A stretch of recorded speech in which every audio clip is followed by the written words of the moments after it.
امن کی امید بنے پاکستان کے دارالحکومت اسلام آباد میں پاکستان کی ثالثی میں ہونے والے ایران امریکہ مذاکرات میں کوئی ڈیل نہ ہو سکی۔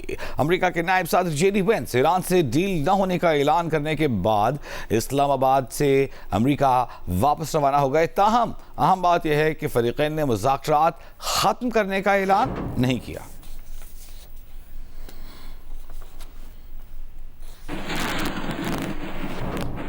امریکی نائب صدر اپنے وفد کے ہمراہ 21 گھنٹے تک مذاکرات کا حصہ رہے اور اس بڑے 21 گھنٹے کے دور کے بعد انہوں نے میڈیا سے گفتگو کی۔ ان کا کہنا تھا کہ امریکہ کی شرائط قبول کرنے سے ایران نے انکار کر دیا ہے۔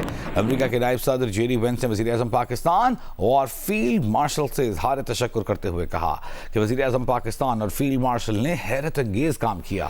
وزیر اعظم پاکستان اور فیلڈ مارشل نے امریکہ ایران اختلافات دور کرانے اور ڈیل کرانے کی بھرپور کوشش کی۔ 21 گھنٹے تک مذاکرات ہوئے۔ اچھی خبر یہ ہے کہ ایرانیوں سے کئی ٹھوس امور پر بات چیت ہوئی۔ بری خبر یہ ہے کہ ایرانیوں سے معاہدہ طے نہیں پا سکا۔ امریکہ نے اپنی ریڈ لائنز اور جن چیزوں پر لچک دکھائی جا سکتی ہے وہ بتا دی ہیں، اور انہوں نے ایرانیوں کو وہ چیزیں بھی بتا دیں جنہیں ہم ایڈجسٹ نہیں کر سکتے۔ وہ عوامی سطح پر مذاکرات نہیں کرنا چاہتے۔ جے ڈی وینس کا تفصیلات پہ جانے سے گریز، بولے وہ یہ عزم چاہتے ہیں کہ ایران مستقبل میں نیوکلیئر ہتھیار نہیں بنائے گا۔ دونوں فریقوں نے دروازہ کھلے رکھنے کا اشارہ کیا ہے۔ ایرانی وفد کے سربراہ ایرانی پارلیمان کے اسپیکر باقر قالیباف کا بیان بھی سامنے آیا ہے۔ ان کا یہ کہنا تھا کہ ایرانی وفد نے مستقبل کے حوالے سے اقدامات اٹھائے ہیں، لیکن مخالف فریق اس دوران ایرانی وفد کا اعتماد حاصل کرنے میں بالآخر ناکام رہا۔ ایرانی قوم کے حقوق کی پاسداری کے لیے فوجی جد و جہد کے ساتھ ساتھ ڈپلومیسی کا دوسرا طریقہ سمجھتے ہیں۔ ایران کے 40 روزہ قومی دفاع کی کامیابیاں مستحکم کرنے کی کوششیں جاری رکھیں گے۔ مذاکراتی عمل کو کامیاب بنانے کی بھرپور کوششیں کرنے پر پاکستان کے شکر گزار ہیں۔ ان کا یہ کہنا تھا کہ ایرانی اسپیکر اور امریکہ ایران مذاکرات میں ایرانی وفد کی قیادت کرنے والے چیف مذاکرات محمد باقر قالیباف کہتے ہیں کہ ایران کی منطق اور اصولوں کو اب امریکہ نے سمجھ لیا ہے، اور اب وقت آ گیا ہے کہ امریکہ فیصلہ کرے کہ آیا وہ ہمارا اعتماد حاصل کر سکتے ہیں یا نہیں۔ ان کا کہنا تھا کہ مذاکرات سے پہلے ہی اس بات پر زور دیا کہ ہمارے پاس نیک نیتی ہے، پختہ ارادہ ہے۔ گزشتہ 2 جنگوں کے تجربات کی وجہ سے ہمیں مخالف فریق پر کوئی بھروسہ نہیں۔ انہوں نے کہا کہ ایران 90 ملین افراد کا ملک ہے۔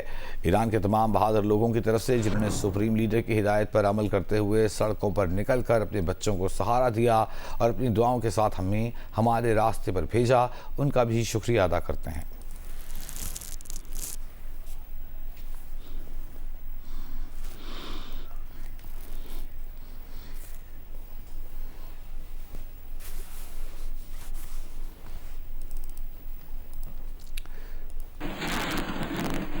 اور ثالثی کی کوششوں کا مستقل حصہ رہنے والے نائب وزیر اعظم اور وزیر خارجہ اسحاق ڈار نے کہا ہے کہ امریکہ اور ایران کے اسلام آباد میں سنجیدہ مذاکرات کے دوران انہوں نے اور فیلڈ مارشل عاصم منیر نے ثالث کا کردار ادا کیا۔ امید ہے کہ دونوں فریق مثبت رویہ برقرار رکھیں گے اور خطے میں پائیدار امن اور خوشحالی کے لیے آگے بڑھیں گے۔ یہ نہایت ضروری ہے کہ تمام فریقین جنگ بندی کے اپنے عزم پر قائم رہیں۔ ایران اور امریکہ کے درمیان روابط اور مذاکرات کے فروغ کے لیے پاکستان کردار ادا کرتا رہے گا۔ اسلام آباد میں امریکہ ایران مذاکرات کے اختتام پر نائب وزیر اعظم اور وزیر خارجہ اسحاق ڈار نے کہا ہے کہ انہوں نے فیلڈ مارشل عاصم منیر کے ہمراہ فریقین کے درمیان کئی ادوار پر مشتمل سنجیدہ مذاکرات میں ثالث کا کردار ادا کیا۔ دونوں فریقین نے پاکستان کے اس ثالث کی حیثیت سے کوششوں کو سراہا اور قدر کی۔ Pakistan has been and will continue to play its role Pakistan Iran اور امریکہ کے درمیان روابط اور مذاکرات کے فروغ کے لیے کردار ادا کرتا رہا ہے اور آئندہ بھی کرتا رہے گا۔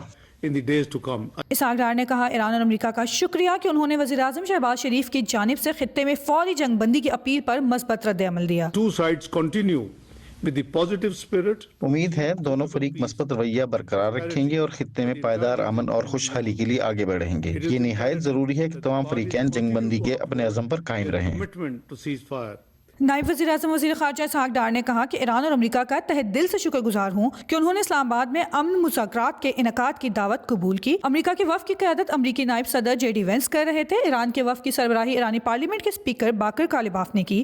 قرۃ ساجد، جیو نیوز، اسلام آباد۔ ایرانی وزارت خارجہ کے ترجمان اسماعیل بقائی کا کہنا ہے کہ مذاکرات میں فریقین کئی معاملات پر مفاہمت پر پہنچ گئے تھے، لیکن 2-3 اہم معاملات پر اتفاق نہ ہونے کے سبب ڈیل نہ ہو سکی۔ اور اہم خبر آپ کو دیں گے، 2 پاکستانی جہازوں شالمار اور خیرپور کو آبنۂ ہرمز پہنچنے کے بعد اچانک واپس بھیج دیا گیا ہے۔ پاکستان نیشنل شپنگ کے دونوں جہاز پرسوں رات کویت اور یو اے ای کے لیے روانہ ہوئے تھے۔ ذرائع کے مطابق دونوں جہازوں کو ناگزیر وجوہات کے سبب ہرمز میں داخلے کے بعد آگے بڑھنے سے روک دیا گیا۔ احکامات ملنے کے بعد پاکستانی کیپٹن آصف اور کیپٹن شاہین نے جہازوں کا رخ خلیج عمان کی جانب موڑ دیا۔ شپنگ ذرائع کے مطابق پاکستانی جہاز شالمار اور خیرپور کو کویت اور داس پورٹ یو اے ای جانا تھا۔ ان پاکستانی جہازوں کو کویت سے کروڑوں لیٹر ڈیزل جبکہ یو اے ای سے بھی کروڑوں لیٹر خام تیل لانا تھا۔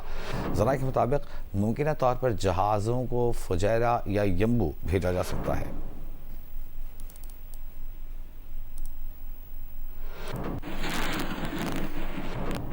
ایرانی میڈیا نے اسلام آباد مذاکرات کے بعد آبنائے ہرمز کی صورتحال کی ویڈیو شیئر کر دی۔ ویڈیو میں آبنائے ہرمز کو جہازوں سے خالی دیکھا جا سکتا ہے۔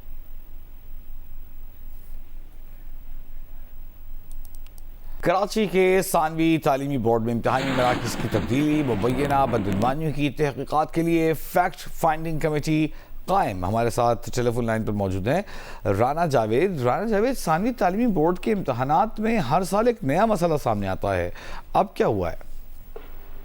جی بالکل، جس دن سے بلکہ امتحانات شروع ہوئے بلکہ اس سے پہلے سے ہی بدعنوانیاں کہہ لیں یا انتظامی غفلت کہہ لیں وہ سامنے آئی ہیں کہ ایک تو امتحانات وقت سے لیٹ ہوئے، 3 دن تاخیر کا شکار ہوئے، پھر اس کے بعد امتحانی مراکز کی جو فہرست 7 تاریخ کو جاری کی گئی تھی، 10 تاریخ کو اس میں سے بہت سے امتحانی مراکز تبدیل ہو گئے تھے، اور بات یہاں صرف رکی نہیں بلکہ اس کے بعد امتحان شروع ہونے کے بعد 2 پرچے ہونے کے بعد اچانک کئی طلبہ کے امتحانی مراکز تبدیل کر دیے گئے، جس کی وجہ سے طلبہ کو پریشانی کا سامنا رہا، اسکول انتظامیہ کو اور والدین کو، اور مسلسل یہ امتحانی مراکز کے تبدیل ہونے کا سلسلہ جاری تھا۔ ساتھ ہی نقل مافیا کے حوالے سے بھی کہ پرچہ آؤٹ ہونا معمول بن گیا تھا، اس پر وزیر جامعات و بورڈز اسماعیل راؤ صاحب نے نوٹس لیا ہے اور انہوں نے ایک 15 رکنی کمیٹی بنائی ہے۔ اس 15 رکنی کمیٹی کے جو کنوینر ہوں گے وہ اسپیشل سیکرٹری محکمہ جامعات و بورڈ ہوں گے، جبکہ اس میں فیکٹ فائنڈنگ کمیٹی قائم کر دی ہے۔ بہت شکریہ رانا جاوید آپ کا۔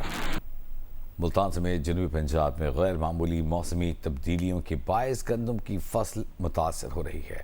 جودت ندیم کی رپورٹ دکھاتے ہیں آپ کو۔